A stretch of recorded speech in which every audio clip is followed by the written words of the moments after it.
এই যে দেখেন যে বস্তি, আল্লাহ কি অবস্থা, বস্তির মতো করে রাখছে, কি অবস্থা এগুলো কেউ করে?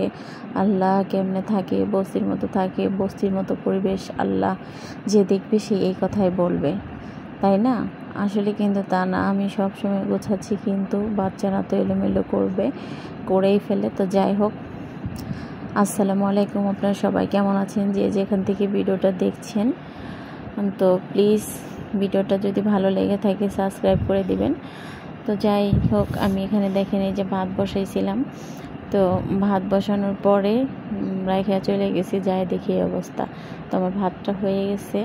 এই যে যেহেতু আমার বাসায় গ্যাস নাই, তো গ্যাস ছাড়া তো আমি রাইস কুকারে ভাত রান্না করি সব সময়। এই যে ভাত দেখেন, অনেকে বলে রাইস কুকারে ভাত নাকি ভালো হয় না, তো আমার তো মাশাআল্লাহ ভালো ঝরঝরা ভাত হয় সব সময়।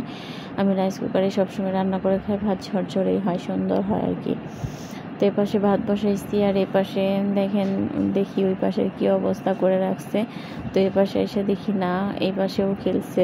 তো খেলার চিহ্ন তো রেখে গেছে, এই যে দেখেন বিছানার পরে গেঞ্জি, তারপরে এই যে হ্যাঙ্গার সব রেখে গেছে, মানে খেলছে যে তার চিহ্ন এটাই যে ও খেলে গেছে। তো যাই হোক, গেঞ্জিটা হালকা একটু ভিজা, ভাবলাম শুকাই দিয়ে দিই। আমি আবার কতগুলো কাপড় খাচ্ছি, কাপড়গুলো শুকাই দিতে হবে। আমার বেলকনি যেহেতু ছোটো, জায়গা হয় না, কি আর করব, ভাড়া বাসায় যেভাবে থাকা যায় আর কি, কষ্ট মষ্ট করে ওইভাবেই থাকি। নিজের বাড়ি আল্লাহ জানি না বাড়ি ঘর করতে পারবো কিনা, থাকতে পারবো কিনা। তো আল্লাহ যখন যদি ভাগ্যে দেই, দেখি বাড়ি ঘর করতে পারি কিনা। তো জানি না করতে পারবো কিনা কখনো। তো ভাড়া বাসায় থাকাটা আসলে অনেক কষ্টকর, কারণ নিজের মন মতো থাকা যায় না, থাকতে হয় আর কি, দরকারে পড়ে আর কি। তো দরকারে পড়ে থাকি আর কি, বাচ্চাদের নিয়ে আর কি। তো অত ওরকম করে থাকা হয় না। তো এবার ভাবলাম যে কি রান্না করব।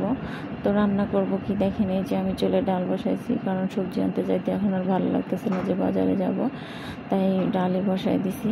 তো বাচ্চা কাচ্চা নিয়ে একা মানুষ, তো কি আর করবো, ডাল দিয়ে আর ওই যে ইলিশ মাছ ভাজতেছি, এটা দিয়ে আজকে চালিয়ে দেবো। তো আজকে আর বাজারে যাব না, কারণ বাজারে যেতে ভালো লাগতেছে না, একা সব করা তো ভালো লাগে না। এই জন্য আজকে ভাবলাম আজকে আর কিছু করবো না। তো এই পর্যন্তই, ডাল আর ইলিশ মাছই আজকের রান্না, আর কিছু করবো না। তো জানি না বাচ্চারা খাবে কিনা, কারণ এই মাছটা অনেক কাটা মাছ, তো খাইতেও চায় না। তারপর দেখি যদি খাই, এই জন্য একটু মচমচে করে ভেজে দিলাম, যদি খায় আর কি।